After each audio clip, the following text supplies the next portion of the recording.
Good morning, Kansas City. Welcome to Uncanceled on KCMO Talk Radio 95.7 FM. I'm Kevin Kietzman. Day one of allergy season for me. That's what we'll call it.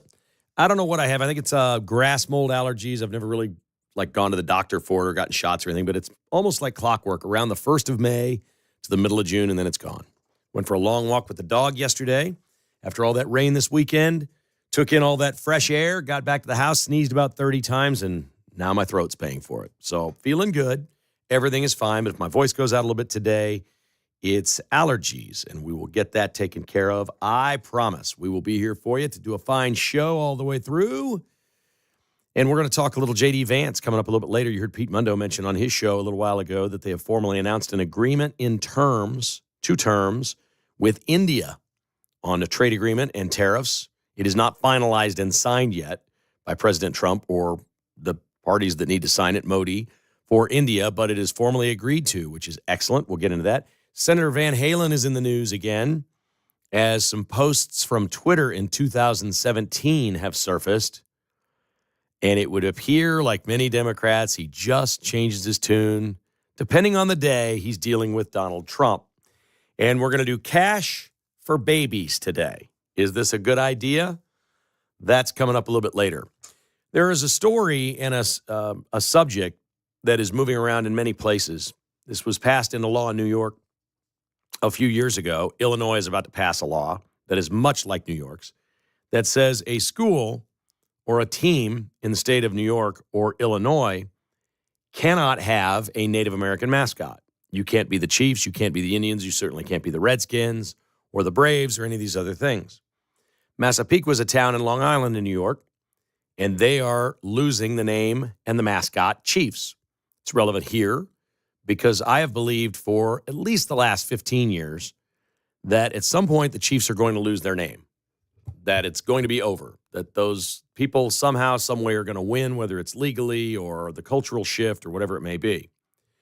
We're making a big turn back the other way right now, which I like. People are saying, wait a second, the polling doesn't suggest that Native Americans are offended by most of these things, especially if it's Indians or Braves or Chiefs.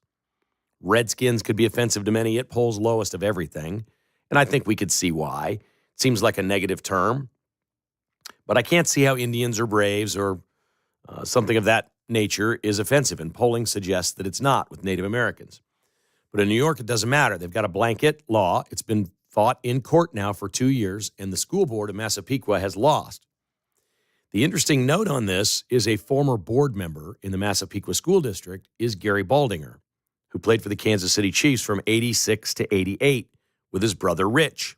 Gary was a defensive lineman and didn't spend a lot of time here, but he knows Rich still lives here. He's a Chiefs analyst and broadcaster at Spectrum Sports, and many people know Rich. He's been in our community for a long, long time, but Gary moved back to New York, where he had played, I think, a little bit professionally, then went back to New York. He's from Massapequa, eventually wound up on the school board, and he's very passionate about this, as you can imagine, but he's no longer on the board. So it's pretty interesting what's happening. Trump posted yesterday that he's going to do everything he can to save Chiefs in Massapequa. He's going to put Linda McMahon on it. He calls this thing utterly ridiculous. The Massapequa School Board president thinks it's insane. The people that live there hate it. They want to remain Chiefs. There's no real objection to this other than the law in the state of New York. Gary Baldinger, the recently retired school board member who played for the Chiefs, says the fight to keep the logo is now going to become stronger than ever. Quote, I think it's a great lesson for everyone, athletes, non-athletes, for anybody living in Massapequa, for anywhere for that matter. If you believe in something strongly, politically or not, and it's worth fighting for, then you keep moving forward. Hopefully this is the beginning of the end, and we're able to keep this. So this is where the story begins, not where it ends for me. Because Donald Trump is going to do everything that he can to get it changed. And I think this is one he should sit out. The reason I think he should sit this out is it doesn't take 3D chess to try to figure out the pieces on the board here and what this will look like. Trump has said a million times with Roe v. Wade or wherever it may be, I believe in states' rights. This is a states' rights issue. Does it stink in places like Illinois and New York that their map is mostly red, that the city of New York City and the city of Chicago dominate their elections, dominate their state representatives, and dominate their state laws, yeah, that stinks for everybody else in those states. But it is the way our republic operates. And if Trump was to go down this rabbit hole, what happens when Maine fights him on boys in girls sports? Why wouldn't a school in Maine be able to decide we want to let boys compete against girls, even though the state says we can't? You're just now going to leave it up to the individual communities? And if that's what Trump stands for, then maybe he should come out and say, I'm not for states' rights like I once was, and I'm not for these other things. Now, I'm not being critical of Trump. I'm in lockstep with most of what Trump does. But I look at this one, and this one is going to have to take public outcry. It isn't going to be Donald Trump. And let me tell you something. He's going to hurt this school district and this school if he gets involved in a big way, because they will dig in New York, and they've already won at every turn in the courts. The courts will support the state of New York for passing a law that says you can't have the name Chiefs or Indians or Braves or any of them in a school in New York. The only thing, when I say public outcry, that will really get the ball moving in this regard is Native Americans. If they believe their culture is being stripped away in the United States of America, this will end quickly. If you want to do anything, you call on tribal areas and private schools on reservations, and you have them step up and say, we're insulted by this in public school districts. There's a school in Arizona called Red Mesa High School. Red Mesa High School is still the Redskins. It's a public school. It's in the northwest, I think. It's in the northeast part of Arizona. It's in a remote area, and it's a completely Native American area, but it is a public high school, the Red Mesa Redskins. And they are unanimous on this. They don't want to change the name. They're not offended by Redskin, and they don't want to change it because they love their history, and they're proud of it. There is no such law in Arizona that says they can't, so they step up. Most polling around the country with Native Americans shows that they're in favor of keeping these names, that they didn't want the Cleveland Indians to change their name, that they didn't want Shawnee Mission North High School to change their name. But a woke and liberal school board in Shawnee Mission School District allowed Shawnee Mission North to change its name to Bison from Indians, which is ridiculous because guess where the complaint came from? The original complaint and the people behind getting it changed that got the ball rolling in the school board were not in the district. They weren't even in the state. They came from Oklahoma. It was a woke group of Native Americans that also used to hassle the Chiefs quite a bit and would have demonstrations on game day and throw paint and do all kinds of weird things and say the Chiefs need to change their name. And that's when we all thought, the Chiefs are in trouble. Well, the Chiefs started spending millions and millions of dollars to Native American charities. They began outreach programs with different tribes throughout the Midwest. Native American population in 4 or 6 states around the Kansas City Chiefs love the fact that it's the Chiefs. They beat a war drum, before every game. And they embrace that as part of their culture. And they now see the Chiefs as honoring their culture through American football. And it's a compliment. We have to turn the tables on this and say, these things are not insults. If Redskins is offensive, let's dump Redskins. I won't go to the mat on that. Chiefs, Braves, Indians. Why? Billy the Kid, in his own way, was a cowboy, right? We don't take cowboy names away because he was bad or it's an insult or you can't be a cowboy because, let me tell you something, there were a whole lot of cowboys in this country who did really, really, really, really bad things and maybe shouldn't be honored because they were bad people. The Las Vegas Raiders are basically pirates. So are the Tampa Bay Buccaneers. They pillage and plunder and steal and rob and kill. And we honor them as mascots. It's a sports team, for crying out loud. Now, if you don't want your culture caricaturized like the Pittsburgh Pirates or whatever, great. I don't know who the Pirates are right now. The only Pirates I know on earth right now are in Somalia. That's all I hear is Somali pirates.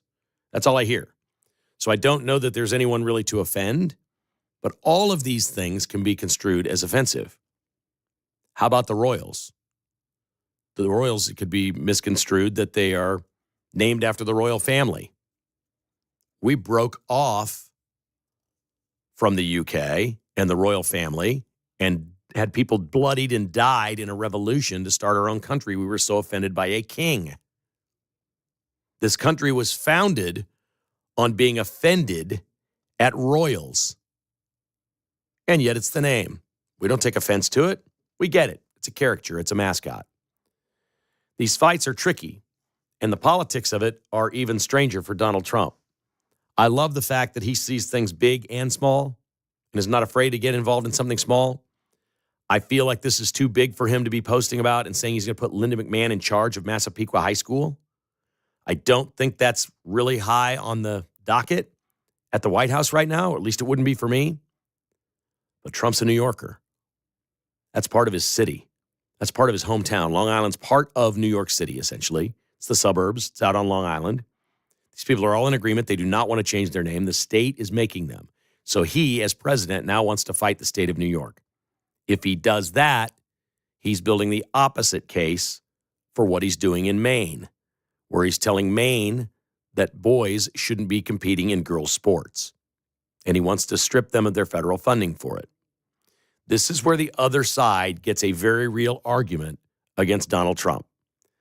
I think he should back off this issue and let it go away. It's one high school in one place.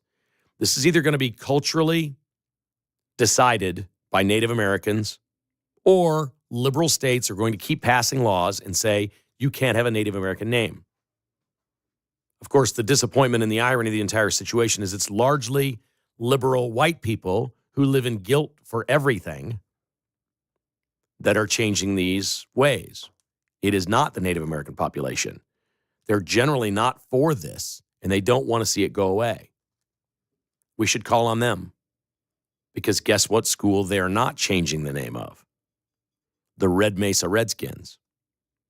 I'd like to see the state of New York have an all Native American high school with a Native American mascot and apply that law to them. They must not have one. But man, that would be glorious. If this spreads the land, it could get to New Mexico, which is largely Democrat, loaded with Native American high schools with Native American names and mascots. I don't even think they'd bring this up in a place like that. But of course, the state of New York was loaded with tribes, all kinds of different Native Americans. Massapequa is the name of the high school, for crying out loud. And yet the city of New York City and its liberal bent is changing everything for everyone in the state. Politics are tricky. It's not always as easy as it sounds when you listen to KCMO Talk Radio. I'm guilty of this too. I have a tendency to cherry pick one issue, lock onto it, and say, that dude is an MS-13 member. It's on his knuckles. He's been in 3 courts that have declared he's an MS-13 member. He's been in 2 different police departments that have sources that say he's a gang member. He was found with drugs and cash hanging out with MS-13 members. It's pretty easy to say that guy's an MS. I get dug in on a story like that. Those can be pretty much cut and pasted, and they're pretty easy. Sometimes things like this are very dicey, and I worry that Trump's getting out over his skis on this one because it's the opposite of what he's trying to argue with boys in girls' sports. Love to hear your thoughts. 913-408-7957. This is Uncanceled. I'm Kevin Kietzman on KCMO Talk Radio.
Kevin Kietzman, Uncanceled. 10 to 11 a.m. on 95.7 FM, KCMO Talk Radio. Man, this place is nice, Mark. We're lucky to work here.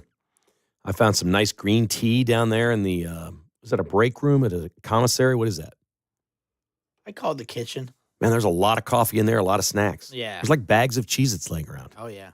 Our guy Jake hooks us up. Really? Yeah. It's just stuff in there. I don't go down there much. This tea's good on the throat here today. I like that. Very nice. We're going to the phones, and we're going to start today with LB in Leawood. Good morning, LB. How are you? Good, Kevin. How are you? Fine, sir. Thank you. Thanks for your remarks about every topic you bring up, which are very prescient, always fitting. But I asked Alexa what the team name for Haskell American Indian University is over here in Lawrence, and it's the Fighting Indians. Right.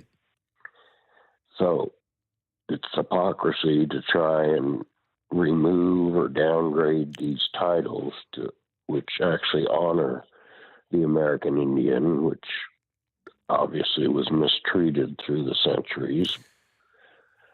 Well, I agree with your point. Hypocrisy is probably not the right word. That would be if Haskell was trying to do it or not do it. This is a bunch of woke white people that want to do this. They think America's a sinful place that has done nothing but harm to the world for 250 years. That's what they believe, and they want to change everything about her. And they hate all of our traditions, all of our excellence. They want us to be a one world partner, basically.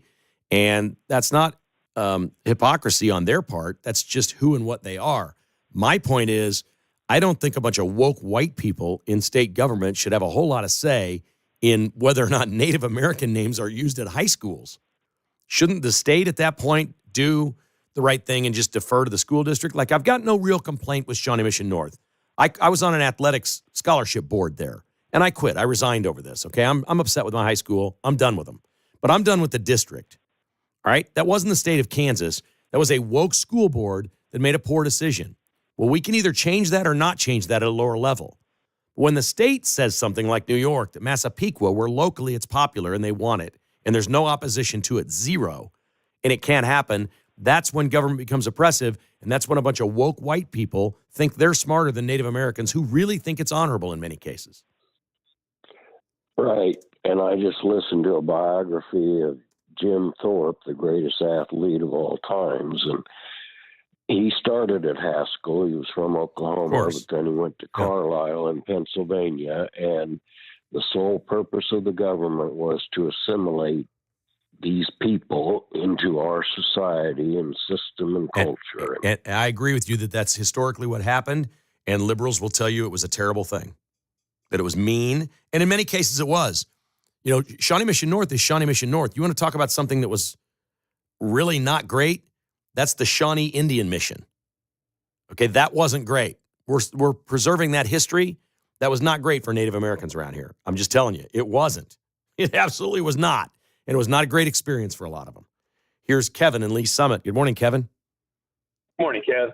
No, I wanted to say is what the liberal left wants to do, it's the same old playbook from the KKK on up. They're pushing the same narrative, but they're trying to label it differently. And they use cancel culture as a guise to they're truly the racists. It's all honorable. I went to Fort Osage High School, Fort Osage Indians, and it's honorable to me. All these team names, the Washington Redskins, it's all in honor. They canceled Land O'Lakes. They get rid of the Indian, Aunt Jemima, on and on and on. They use their cancel culture because they don't want it to exist. And they use the guise of racism in order to do it when they themselves are the racists. I think what they've done is they recognize that culturally we're shifting. There's been a turn over the last decade away from this, that woke is not popular. It's not popular with young people. What they've done in blue states is pass laws like this. That's what's dangerous to me is in New York, they've passed a law that says you can't keep this name. That's worse than having an opinion and changing public opinion. Public opinion, I'm fine with. If that's what they can do and put that agenda on people, good luck. When they start putting laws in place, that's oppressive. Yep. And they are racist by definition because all they see is race. And when you see everything through a prism of race, you are by definition a racist. 100%. Excellent call, Kev. 100%. Thank you, sir, man. I appreciate it. Very much so. Thank you. Here's Jonathan in Kansas City. Good morning, John. Yeah, this reminds me. I mean, you made a good point. You know, you started going down that road to absurdity, which, I mean, I don't know the horizon to that road. You know, oh well, we got to get rid of this team name because of this team name. It reminds me of George Orwell's book 1984, where you have one party in power, the party, and they start renaming everything, and we can't have history anymore, and they tell us, well, this is what happened last week when it wasn't what happened, and you know they put a government agency, a bureau in charge that says, hey, we got to regulate what people think and what people say. I mean, this is dangerously down the road towards that, which is really amazing because I thought liberals used to be the party of, the party of free speech. It really is amazing how far we've come along and how upside down. I didn't do that. He just dropped. Thanks for the call, man. I appreciate it. Yeah, I think the difficult part here, again, is the fact that they're passing laws now. Again, if the people in the Shawnee Mission School District don't like this, they can change it. They can vote the board out, and a new board in could change the name at Shawnee Mission North back to Indians. That would be easy to do if you could get control of the school board, right? But it takes enough people that are upset about it to make that happen. And to this point, nobody's really done that. There are other school districts, or there's other areas of the school district, Shawnee Mission South, the other schools. You'd have to convince those people too and elect the right people on your school board that you don't like this. The problem is this: New York City is controlling the entire state of New York, and that's why they have this problem in Long Island. Uncanceled continues on KCMO Talk Radio.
It's Kevin Kietzman, Uncanceled, on 95.7 FM, KCMO Talk Radio.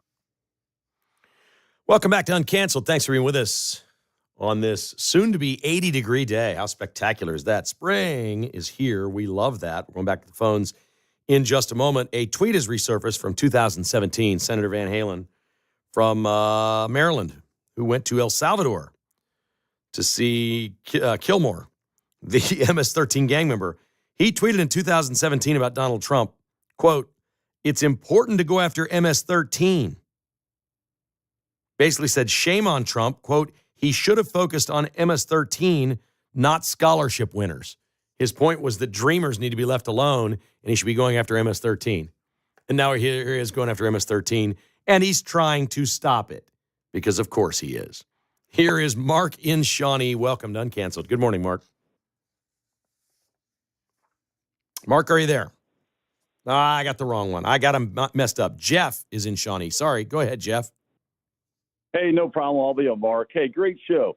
Hey, I've talked to you before about Shawnee Mission North. You know, like the other caller said, we canceled Land O'Lakes, Aunt Jemima, Uncle Ben, the Confederate flag. Their life hasn't got any better. The liberals' lives haven't got any better. Every time I drive by North, me and my wife graduated from there. My son graduated from there. When I drive by there, I just get so disappointed, man. There's no reason to change these things. Like I said, nothing's gotten any better. So just let it be. And like you said, you canceled the Shawnee Mission Indians. Nobody will know the history of the Indians. No, you're right. And unfortunately, you know, I come from a sports background and sports culture, and it's steeped in tradition. America's steeped in tradition as well. A lot of things are, but nothing really quite like that with sports fans. They all love the tradition, the excellence of their team, the beginnings of it all and all that. And when you start to take that away from people, it's just not normal. That's not what human beings want. We love to respect our culture, our heritage, our traditions, and our history. And there's nothing more than that than the American culture. And we definitely have our own culture now. We've been around 250 years. We don't have to just see ourselves as a melting pot. We can be a melting pot, but we have our own culture and language and traditions. And we should embrace those and grow those. Yeah, it's sad. And when they were changing from North Indians to Bison, I actually got a hold of somebody on Marketplace, and I bought every basketball uniform with Shawnee Mission North on it through them. Nice. Just trying to keep it going, man. But it's good work. sad. Good work, man. Great show. Hey, thanks for the call. Appreciate that, Mark. Certainly do. So, Jeff, I get this. This board is so messed up to me. Now we got Mark and Shawnee. Hi, Mark. Good morning. How are you? Good morning, Kevin. I'm doing good. Great show. Great topic. I wanted to comment first. You talked about that 80-degree weather. I'm getting nervous because I run through cemeteries and trim as fast as I can go with headstones. But you know what drives me is that warrior spirit. And you know what I think about when I think of Indians? I think of a warrior. I think of somebody who fought valiantly. They had their place in history in this country. And you know what drives America is the warrior spirit. The people that believe that I can do something that they say I can't do. And when I see that Indian with his fist, with his tomahawk or his bow and arrow raised in the air and that horse raised up, my hair stands up on my hands because I think that's what America's all about. They're racists. They're trying to ruin take away that image, that power of an Indian who was fierce in battle. And that's a shame. Man, I love your passion. I do have to ask you before I let you go. How fast do you mow the cemetery, and why so fast? Well, I trim and I mow. The real struggle is trimming. And last year we kept track. I got guys that'll run with me. They're 19, 20, 30, and they're skilled. And we'll do 19 to 22 miles in a day with a weed trimmer as fast as you can go around headstones. You don't make any money if you can't move fast. And it's a brutal.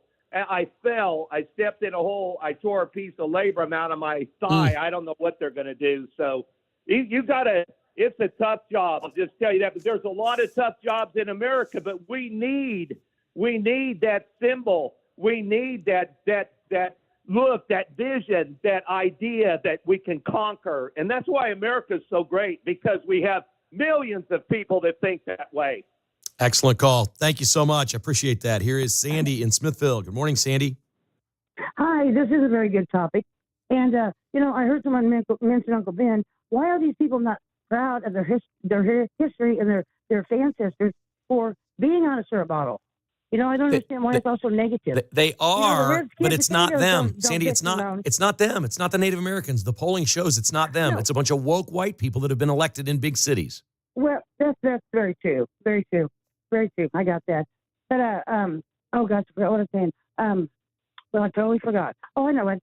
Why was I not one of these people not around when people were opting to take down statues from history from certain parks and government places and whatnot? I didn't get to vote on that. That's not fair either. You don't get to vote on. We can't change it. Okay, good call. Thank you, Sandy. I really appreciate your call. I can't overstate this. It isn't about the individual issue. It's about who you elect and what they stand for. That's why we vote for conservatives or Republicans. Or maybe we need to rebrand the party. Maybe we should make it the traditional party or something like that. Maybe it needs I've thought about that many times before. Not right now because it's going well, but when times are bad, I'm like, maybe the party should be rebranded about what we are. Or how about the Constitution Party or something like that? I don't know. But you don't get to vote on whether a statue comes down. You don't get to vote on whether or not a high school changes its name. But you elect people in your state that run your state, which is why so many conservatives are leaving blue states and heading to red states. Red states are getting redder. That's not going to help New York. It's too late for them. New York City rules everything in the state of New York. They've got control of it. You can't vote on whether or not to keep the name Massapequa Chiefs on Long Island. That's the whole point. And now if Trump goes and gets involved, he's going against a states' rights issue. It is absolutely the right of the state to put that law in if they passed it. And they did. And the majority of the people in New York supported these politicians that did that. If you don't like it, you can throw them out. But this doesn't seem like an issue of a high school name that's going to throw a whole lot of people out of the state government. That's the problem with electing woke people. They will use it for things that nobody can even think of. This is Mark in Overland Park on KCMO Talk Radio. Hi, Mark. Good morning, Kevin. I'm coming from the financial aspect on this Shawnee Mission North Indians. If you look at what they spent changing the name on the gym floor, the letterhead of their stationery, the signage out front, as a taxpayer, we all paid for that. And nobody, the consequences of spending other people's money over a non-issue. And did you vote for school board? Yes. Okay, and did you know who you were voting for? Because most people don't know who they're voting for. They just go vote. The last two times, yes. Before that, no. It should. It absolutely should be a state law, and I've told Mike Thompson this. I've told all kinds of people this. State of Kansas, state of Missouri, it should be a law. Nobody can be on a ballot in the state of Kansas for any office that you vote on without Republican, Democrat, or other by it. You can pick whatever you want. You cannot be independent. That's BS. It's dumb. You got to pick another party. You're green, you're whatever. Pick what you are and put it on the ballot and let people know that. That absolutely should be a law in Kansas. What would be wrong with that? People vote for school board and judges all the time. We have no idea what we're voting for. And yes, ultimately it's our fault. We have personal responsibility to find out who we're voting for. But you know what? People are busy.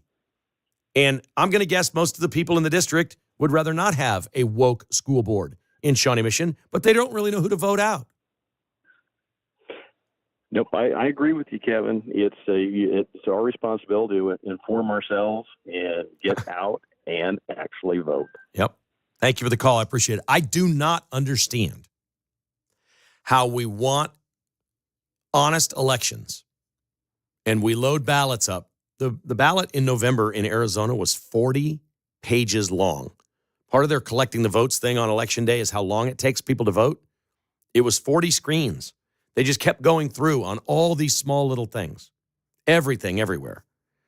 I don't know how we have, when we go to vote, sometimes 20, 30 different questions or elections where we don't know the party of the person we're voting for. How can this be? And it isn't like we're really a country of 5 parties or 7 parties or whatever, where people go and find out which is the one they like. Most people are Republicans or Democrats, and they want to know that when they go in. Well, the woke people, the liberals in America, have found weak spots at the lowest levels. They found it on school boards. They found it on city councils. They found it in county commissions. They've got it everywhere where they stack up the vote with a whole bunch of liberals on there and maybe one candidate that's conservative, and you don't know who that is. Again, it's our responsibility to know, but people are not going to do that. People aren't going to do it. It's a fact. There's just a lot of people that wanted to go vote for president, and now all these other things are on the ballot. I don't know. I don't know who my school board rep is. Should I know? Yeah. I know who my city councilman is. I know my county commissioner. I guess that's good enough. I don't know what to do about the school boards. That's not going to help the people of New York. That's not exactly what this issue is. There are places, California, New York, Illinois, clearly they are as blue as they are because of their major cities and the amount of population there and the infiltration of illegal aliens or importation of anybody that's become citizens. They have groomed their states to be more and more Democrat. That's what they've done. But I don't know how to go about changing the Shawnee Mission School District Board. I'm going to guess there's a lot of people who like to do that, and they wouldn't be successful. I'm also going to guess when you have things like name changes and a vote that's coming up, they wouldn't be pushing the name change if they had to put a D by their name to run for school board.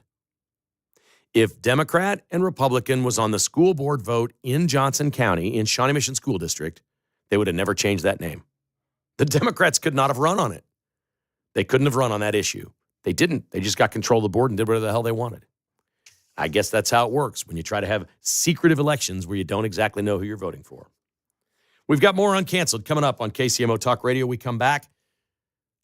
Bonus babies? Cash for having a child? Next on KCMO.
Kevin Kietzman is Uncanceled and back on Kansas City Radio. 10 to 11 a.m. on 95.7 FM KCMO Talk Radio.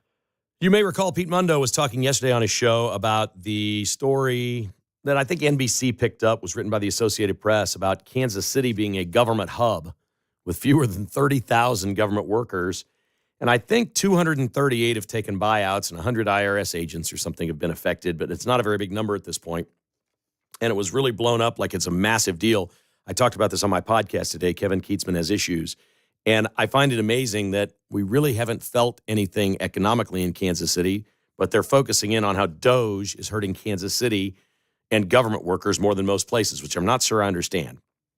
It's less than 30,000 workers. Most of them are going to all keep their jobs. It's not like they're all just going to lose their jobs, and there's been nothing devastating happen yet. But then we get a story like this where nobody's paying attention to it. In Los Angeles, Mayor Karen Bass just cut 400 civilian jobs in the police department in Los Angeles because they're broke. They're broke. So we can either cut these things with DOGE and save ourselves in the future, or we can wait until we're completely broke and people just lose their jobs and have no chance at a buyout or anything like that. How is Kansas City somehow with 100 IRS agents or whatever it is and 238 people that have taken buyouts a bigger story now nationally than 400 police jobs cut in Los Angeles? I don't know, but it is. Also, Donald Trump is floating the idea that he wants to give $5,000 to every woman that has a baby. We need a baby boom, he says. This sounds like the worst idea I've ever heard of. Maybe I could change my mind if somebody shows me why this is a good thing. He also wants to give away scholarships to these people, Fulbright scholarships. If you are married, having a baby, or have had a baby, they would like to help you get a Fulbright scholarship and go to college. $5,000 per mom? I mean, Mark, do you think people would just get pregnant to get the $5,000, not knowing that it costs more than that to raise a kid? I would hope not, but you never know. Take a guess. There would be some. There would be a lot, is the answer. There would be a lot. I don't know whether that money is up front during your pregnancy or whether it's the day the baby's born or whatever, but you wouldn't believe what a lot of people would do for $5,000. I like a lot of Trump ideas. Again, I don't know the details in this. Maybe this is a really good plan and there's something good behind it that I don't know about yet, so I'll stay open to it. But on the surface, it sounds like a horrible idea. All right, on to the fun stuff, Mark. Here we go. Do you know who won the Boston Marathon yesterday? It was a KU runner, right? Absolutely. I'm going to botch the last name. I was going to say, I didn't know the name. Sharon, either Lokedi or Lokdai. She is from Kenya. And from 2015 to 19, she was a long-distance runner at KU, where she won 12 Big 12 championships in 4 years. The 10,000 meters was her specialty, but there were relays and other events that she was in. When she got out, she became a real distance runner. She went to marathon training. There are actually schools for this. Under Armour sponsors her. She works for Under Armour. And she learned how to run marathons. She entered her first marathon in 2022. So this would have been 3 years after leaving KU. And she wins the New York City Marathon. That's impressive. And yesterday she won the Boston Marathon and set the record, the course record. And she ran right here at KU. Congratulations to Emily Curiel from the Kansas City Star. Emily's a sports photographer, and she took a photograph at Arrowhead Stadium during that playoff game, the cold one, the Chiefs playing the Dolphins, where Mahomes got pounded. He's running to his right. He's headed right toward Emily, the photographer, and the safety for the Dolphins comes over to Sean Elliott and just smashes Mahomes. Part of the smashing was his helmet hitting Mahomes in his jaw, and his jaw kind of goes sideways. It was not a dirty hit. It wasn't ruled a flag or anything like that. She entered that in the competition. A lot of media outlets around the world enter for Sports Photograph of the Year for 2024 internationally. This is a global award, and she won with the Patrick Mahomes photo. And that's the one where part of his helmet flew off, It right? did. You couldn't see that in the photo. It was coming. It was going to come off. It was the impact moment. So the helmet had not started flying yet. Okay. I'm sure she got pictures of the helmet flying too. Yeah. But the one that was entered was the one right as it doesn't look like he's being hit hard in this picture, which is crazy because his jaw is like, it's pretty cool. And she was obviously in the right place, right time, but that's 90% of sports photography. Yeah. anticipating the action, what's coming, and getting it right. Do you take pictures of your daughter's sporting events? Sometimes I'll do video. I with the phone, it's hard to do, and with another little baby running around, it's also hard to do. Would you ever consider getting like a real camera and trying to get some great photos of them while they're young? My playing wife sports? does some photography. Excellent. She doesn't do sports photography, but mostly family stuff. But yeah, it's fun to do. Pete's wife's a photographer, right? I think so. That's all right. John says yes. Yeah, we'll have to ask. John says yes. Yeah. I think photography's cool. And I'm okay at it. I would consider myself be amateur. But when I first got it, when you were in college, and then when I got out of college, we had to learn how to shoot photographs for the newspaper, video for the TV station, all that. And then I was a sports photographer for several years. So you kind of get an eye for the things. I was never great at it. But, like these group photos where everybody's lining, okay, we're here at Arrowhead. Let's take one picture. I'm like, nope. Well, the sun's got to be this way. Let's move a little bit. Like, no, I'm not. I'm just dangerous enough to get the shot okay. I saw King Griffey Jr. got a nice shot of Rory after he sure did. That was kind of cool. He sure did.